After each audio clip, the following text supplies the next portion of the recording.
Tak, ještě jednou dobrý den, všechny vás tady vítám. Moje jméno je Jakub Petřík, jsem z Albertiny icome Praha. Máme tady i kolegy z Albertiny icome Bratislava. Naše společnost zastupuje CABI Publishing na území České a Slovenské republiky. Já předpokládám a doufám, že nás všichni dobře znáte. Dnešní seminář je zaměřený na CAB Digital Library. Na začátku letošního roku byla plně dokončena migrace všech zdrojů, které byly roztroušené po vlastních identických platformách, tak, aby se nacházely v jednom prostředí, aby bylo vše dohromady. A to je hlavní účel tohohle semináře. Tímto vítám i kolegu přímo z CABI, je to Tagg, který vám potom následně, jakmile skončím a dám mu slovo, tak vám vše představí. Pokud budete mít nějaké dotazy, rádi vám je zodpovíme. Pokud se nebudete cítit dobře na to zeptat se v angličtině, ptejte se přes chat, ptejte se nás česky, slovensky, my to potom následně přeložíme. Tak to je za mě všechno a předám slovo přímo Joeovi. Joe, floor is yours. Thank you, Jakub. And nice to be here with you all. Thank you for making the time to join us. As Jakub said, my name is Joe Tagg. I'm the representative at CABI, focusing on Central Eastern Europe. We've been working closely with Albertina far longer than I've been at CABI, and we continue to support institutions and libraries and end users across Czechia. We have about 45 minutes today booked. I really hope that for those 45 minutes it won't be me talking. I wouldn't wish this on anyone, but the information I'm going to share with you, firstly, just a little bit about CABI. Then we will look at the new platform that Jakub mentions, CABI Digital Library. We're going to focus on two key resources, which I hope should be familiar, CAB Abstracts and the CABI Compendium. I'll then give a brief mention to a few other resources that you might like to keep in mind and we can explore further in the future. And then, of course, we can add some time for questions and discussion, maybe 5 or 10 minutes at the end. But of course, if you have any questions throughout, the demonstration, maybe we can say, if you wanted to send just a message in the chat, this could be good. But also raise your hand. This might be the best way for us to manage it. But as I say, there'll be time at the end to ask questions as well. So I'm going to share my screen. Please, if you can just let me know once this appears.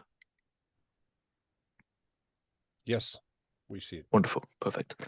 So at this point, I'm sure you know CABI. We are a not-for-profit organization. We do our own research and our own international development projects around the world. You can find more information here at this website, cabi.org, and I would recommend having a look there. You can see the types of projects and the other work that we do. But of course, today we're focusing on the publishing aspect, what we call the knowledge resources. And those will be found here at cabidigitallibrary.org. And we call this a new platform, but it has been around for about 1.5 years, but officially we launched at the start of 2024. And this was because we had to migrate all of the records, all of the resources over that 1 to 2 years into this one platform. There was around 10, 15, maybe 20 million records from journal abstracts, book chapters, data sheets, and many more types of content. And in the past, these have sat on different platforms. CAB Direct, you might be familiar with, but the journals will be on another platform and different resources would be in different places. And the hope for CABI Digital Library and our belief is that we have put these all into one single platform. And we believe that for users, this should improve the experience. It means that if they're doing searches, more of the results will be returned to them. So there will be broader searches and broader results, but also better quality results as well. And it will give them the opportunity to discover perhaps new types of content that they weren't aware of as well. As we look through the different web pages, you'll see that they follow quite a similar format. So at this point, we're looking at the home page, and I will just walk you through this, but this will be a good representation of the other pages that we will look at on the platform as well. At the top, we have the main search bars and the main menus. I'm hoping if I click this, a menu will appear. But in essence, at the top left, you have the full menu of choices. The first one, if you are logged in, is for your personal account. We have the options to search through the different types of content, which we will explore shortly. And then additional information about CABI, resources, publishing, and so on. As we move across to the right, hopefully, if you are authenticated through your institution, it should appear here. In this case, I'm authenticated via CABI, and so I am notified of this here. On the right-hand side, we have my personal account as well. So this is where I am logged in for mine, in this case, Joe Tagg, with my own email address. Even though I'm authenticated by the institution, I can still have my own personal account where I can manage my password, and I can manage some of my saved searches and saved records as well, which we will come to. And the final menu, just to point out, is this one, and we will come back to this. I find this to be a very, very powerful way to search through all of the resources. But as I say, we will come back to that. At the top here, we have the main search bar, and it's no surprise that it looks perhaps a little bit like Google, because this is what people are used to. At this point, we're at the home page, so any search that someone does here will search across all of CABI's resources, not just the abstracts, not just books, not just the compendium, but all the resources, which can be a very powerful tool in itself. But if people want to search just within the abstracts, there will be the option to do this as well. This bar is for doing long string searches, Boolean searches, and so on. But there is also the option to do an advanced search, and we will come back to this. As we scroll down, we can see that we have grouped together the different types of content: databases, collections, the compendium, books, journals, and cases. There is a nice short introductory video about the platform you can watch. We have content updates, announcements, some useful resources. Again, I will mention those later. Some news, a little bit about the projects that CABI is carrying out, and then links at the bottom. As I mentioned, this is quite an important menu, and we have grouped the different types of products together. On the left-hand side, we have quite an important set, which is what we call our search and discovery tools. You can see CAB abstracts features in this list. So these are our abstract and indexing databases, and these are probably where the majority of the records within CABI Digital Library sit. Within CAB abstracts, there's about 11 million records. So this is a really core area for CABI, which we will look at. This next one here on the left-hand side, knowledge and data. You can see the compendium features in this. These, what we would often say, are like encyclopedia and data and collections of information around, for example, data sheets. So you're not searching necessarily abstracts. We are looking at really research-heavy, data-heavy resources. If we skip over and go here, this is CABI's quite small, but hopefully interesting journals publishing program. I'll mention that later. And on the right-hand side, we have books and learning resources as well. eBooks and also the CABI cases. We'll come back to those later. And in the middle, we can mostly ignore this. These are our specialist collections. So for most institutions and universities, CAB abstracts covers many, many different domains and disciplines. But if there is someone, perhaps a research institute that's focused just on forest science, the collection is possibly a good option. It brings together some abstracts about forest science, some books about forest science, and that's it. But for our purposes, I don't think we need to look too much at this. As I say, we could search the whole platform here, but I think we're going to begin and we're going to look at CAB abstracts.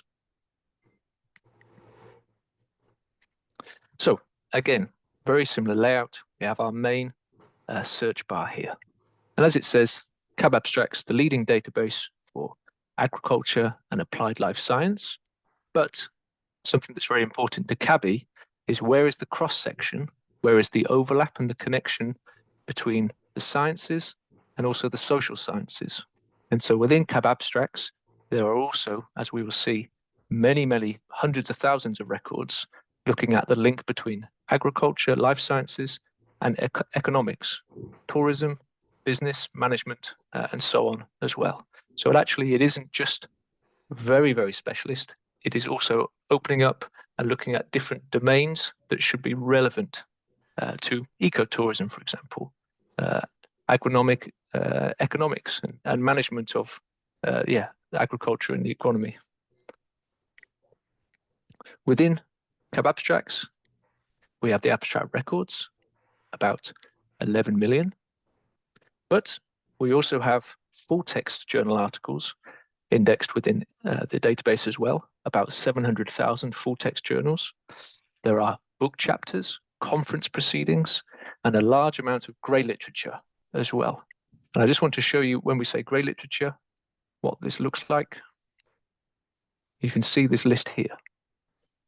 Annual reports, book chapters, handbooks, bulletins, conference proceedings, newsletters, technical details, field notes, and thesis. I think this is something hopefully quite unique and interesting. It's not just access to abstracts. You've got the full text, books, and this list of grey literature as well. So I think we should do a search now. As I said, if you are very scientifically minded, you could do your long string search using Boolean operators and so on. You can also click here to the advanced search option, and you can build your search from here, adding the different fields, adding more, expanding it, customizing it by date ranges, and filtering by those different types of resources and products and the record types that we just saw earlier on. But I will attempt to do a search, but it's going to be a simple one. We're going to say, I want to look at authors that are affiliated to an institution in Czechia, but the records might also say Czech Republic. So I'm going to put a wildcard in. And let's maybe look for abstract records that feature the word forest, but it might be forestry or forest science. So I'm going to put another wildcard in as well. And here we are, quite a good number, 10,714 records have been returned to us. As we can see down the left-hand side, we have all of these different filter options available to us. And one thing I want to point out, which is quite important, is in the background, we have something called the CABI thesaurus. And I'll explain in a moment just what that is doing and how that is improving search, the search function and the power of the search for the users. But as we scroll down, we can do further filters, for example, by subject area, by products, by item type. So not just the journal abstracts and the articles, but also, as we said, the bulletins, conference proceedings, and so on. And then we also have these taxonomic terms, organism descriptors. We can get really detailed here as to the scope of our search and how broad or how narrow we want it to be. And at the bottom, if there is full text available, we can see how many, open access. We want it to be specifically evidence-based research, but also the grey literature. So we would strip out the journal abstracts and just look at the grey literature. If we click into an abstract record, such as this one, we can see here straight away, actually, we've got the two languages represented. So if someone was going to be searching in Czech, they would also come across and find this abstract record as well. We have the header information, where we can confirm that this journal abstract has an author affiliated with Mendel University, which is good to see. We have the abstract itself, the abstract bibliographic data, and then we have these indexing terms. And as I said, this is powered by something called the CABI thesaurus. And this is our fixed vocabulary tool that is making sure that all the different terms, identifiers, organism descriptors, and so on are all linked in the background, so that when someone searches for one of these terms, It is drawing and pulling as many different searches as possible. Again, expanding how broad the search is, but also the quality of the search as well. And we'll see other instances where the CABI thesaurus is really helping to improve the search functionality. There are two buttons here I want to point out. I'm not sure whether it will appear on the recording, but as I click one, this is for the citation where I can export it, the citation only, the citation and the abstract. And if it's a full text, if it's a full record, I could export that as well. Not just as text, but as bibtext, endnote, CSV, and so on. When I'm in an abstract, I can also add this to my own personal project. I can add it to an existing project or create a new project as well. And I will show you in a second. If we go back,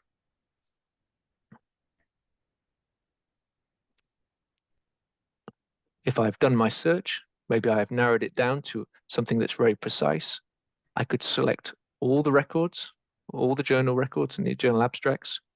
I could select just a few, such as that. And again, I can export those citations straight away, or I can add those to a new project or an existing project. And I will show you now when I say project, what that looks like. I go to the top right, I click My Account. This appears, I click My Projects. And these are in essence folders. And this could be for myself, or if I'm part of a project or a research group, I can share this with other colleagues as well. And we can all contribute and add the journal abstracts that we've done to that. I unfortunately haven't prepared one for Czechia, but for example, for Slovenia, I can click into it. I can then see the journal abstracts, which I've been adding to this particular project. I could generate a PDF from here. I could again export the citations, and I can share this with colleagues as well. I could enter their email address. I can see when they've been invited, when they've replied, what is the status of that, and we can all be contributing. And this can really benefit, I think, the workflow as they go to explore new projects or to identify new potential authors that they could collaborate with, and so on. If we go back to CAB Abstracts, again, I could go from this menu here. That was the basics of the searching. And as we saw, there was the option with the CABI thesaurus here to get really into the details of, for example, the organism descriptors. And I'll just show you how far this goes.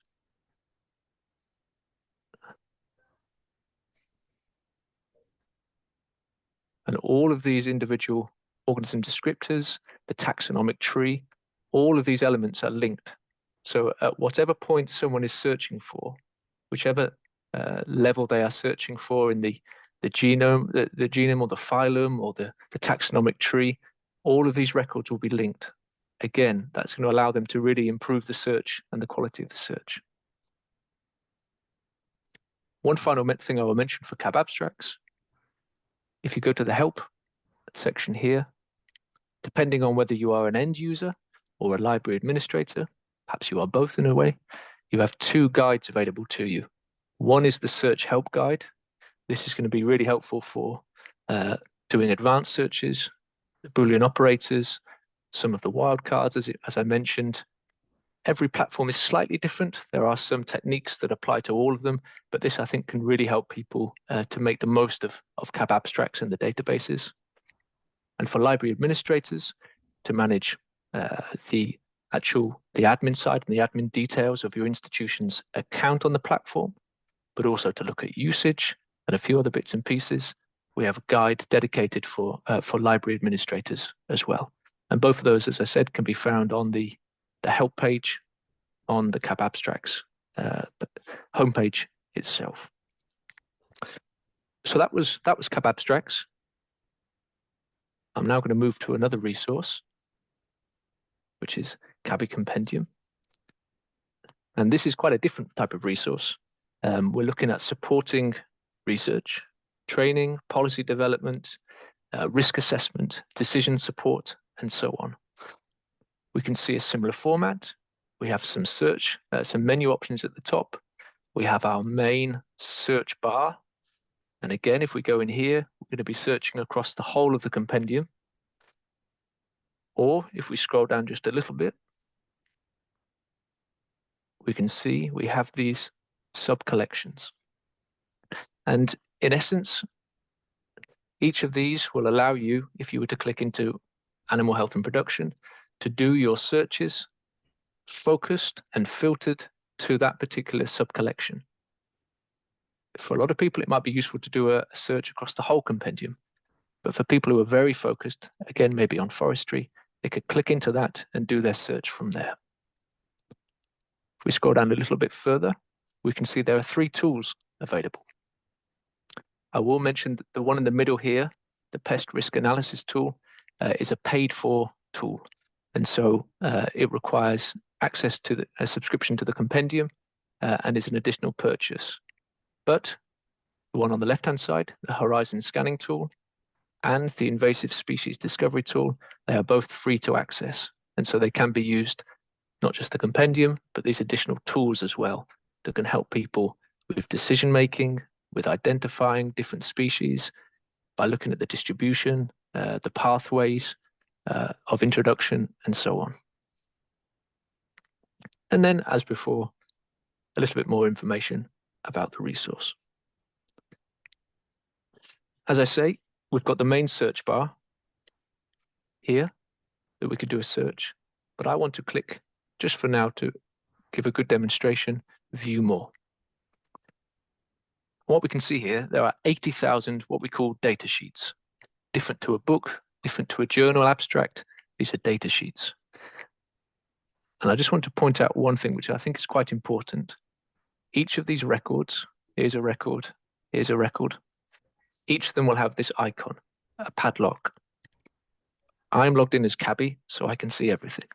In this case, if the data sheet is paid for and it requires a subscription, it will have a padlock that will either be green or red.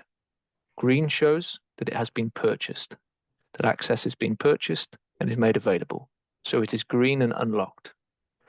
If it is paid for and requires payment and a subscription, but is not a current subscription within your institution, that padlock will then be red. And the third type of padlock is this one. It's orange and it's open. And that means it is an open access resource.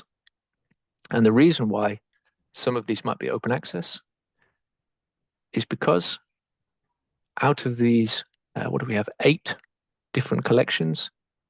This one here, the CABI Compendium Invasive Species, this one is open access.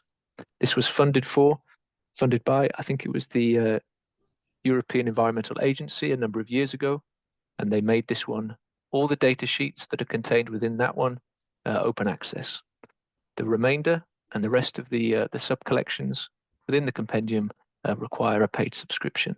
And so for many people, they're already familiar with the compendium because they've been using the invasive species collection for a number of years. But I will go back here to the main search page, and there is always the option, no matter what resource you're looking at, to click this button here, which is only CABI content I have access to. And so if, for example, your institution didn't have a subscription to the CABI Compendium, you would still be able to click that option and it would remove any of the records with a red padlock, which you don't have access to. And you should be left with all of the open access data sheets in this case. And so that should be quite a nice way as a user to remove things you don't have access to and to focus only on the records and the data that is available to you. And as before, we have all the different types of filtering options down the left-hand side. Authors, keywords, and you can see this again is from the CABI thesaurus. This is the different taxonomic information we could filter by. I will come in a second to these 2 types of data sheets. And you can see we have the status and the type, the domain, the kingdom, the phylum, the subphylum, very technical, right, very scientific terms available to do these specific searches. So what makes a compendium different, the compendium different to eBooks? It's the data sheets. And we have two types. One is called basic and one is called enhanced. There's 80,000 data sheets in total. 73,000 of those are considered basic and 7,000 are considered enhanced. The basic data sheets, we have collected just the basic data by mining it, either through online resources that are available, or we've been sent it by some of our partner institutions and partner companies and so on. But it is just the pure basic data, perhaps about a plant species or a disease or a plant host. The other 7,000 enhanced data sheets, these have got an author. They've got a specialist who has crafted and curated and written the data sheet and enhanced it.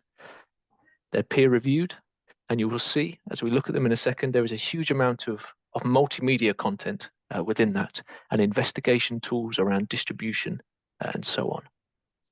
And when you click into one of these data sheets, it can be viewed online, it can be downloaded as a PDF, and the data, because we are trying to constantly update it, it is being improved and it is dynamic as well.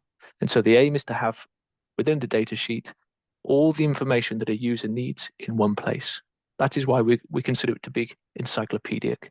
They don't have to go to different places, different resources. They can go to one place and all the information that they could possibly need about that plant, for example, is in one place. And as we saw, we can split the different types of data sheets by two categories. One we would say is a species. So it could be a plant pest, it could be a crop, it could be livestock, it could be an invasive species. And the other type is concept, a disease, a habitat, a pathway of introduction, geographic location, for example. And so rather than me talking about it in theory, I'm going to show you an example. Let's type in Czechia. So this is a basic type of data sheet, and it's going to be what we call a geographic location data sheet.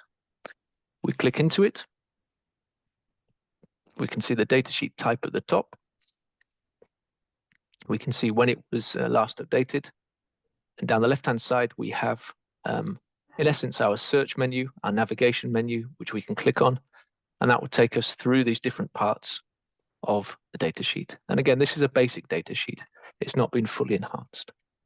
So for Czechia, we can see some basic headline information, the trees present in the country, and all of these will link now to a data sheet, for example, for sycamore, for red maple. Everything is linkable. We can scroll down and click and go to the animal diseases present within the country. Lists of pests available. Again, they can all be linked. They are all referenced as well. A list of species. If there are any case studies, in this case there aren't, but there might be case studies. We can see the agricultural production within the country, how the land is used, and also the current status of pesticide trade within the country. So if we were to say, in terms of agricultural production, I'm a researcher, I want to see what is a crop that has high production within the country. I might pick, for example, cucumber. Is that down here? Maybe that's, yeah, cucumber. I'd say that's quite high production. And so we could go and do a search for cucumber.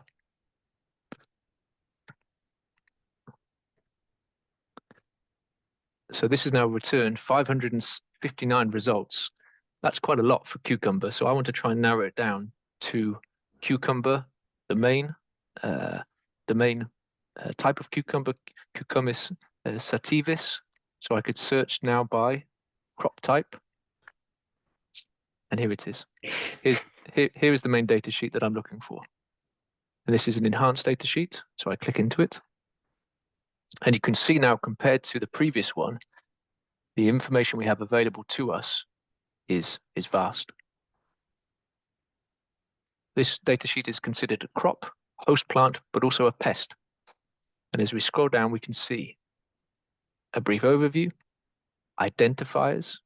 So if someone were searching for this record in Portuguese, they could search in the local language and the record would still be returned to them.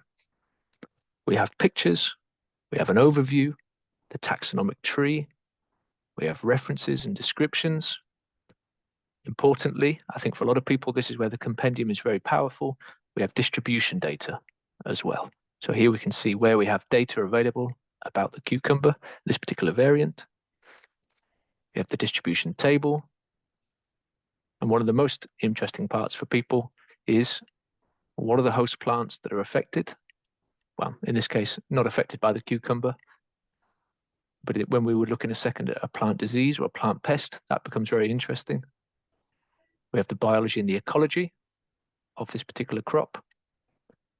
We have information about the pests. And now we can see where this particular crop is a major host of these pests, which are all linkable. Minor host.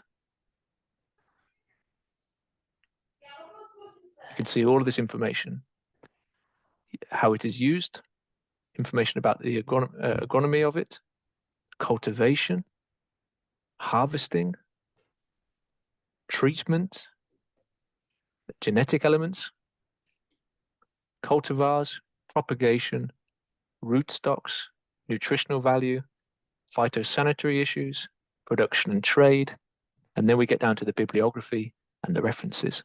So as I say, we're trying to capture all the information that a person might need, whether they are looking at it from a pest point of view, from a growth propagation point of view, from a genetic breeding point of view. We want this to be the record, the data sheet that people will go to.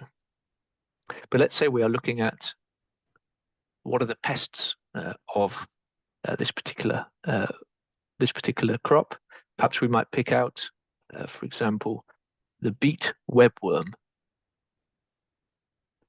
We have linked through, we can see this data sheet type is a pest and a natural enemy. It's not a crop anymore. We have the same long list of content here, slightly different because we're looking at a pest now. We can see pictures to help with identification. Again, the taxonomic tree and all the information we would expect once more. So in this case, we have the distribution map. We can see the data we have available. What is the extent where it is considered widespread, localized, if there are a few occurrences, and so on, which is, I think, very useful for people.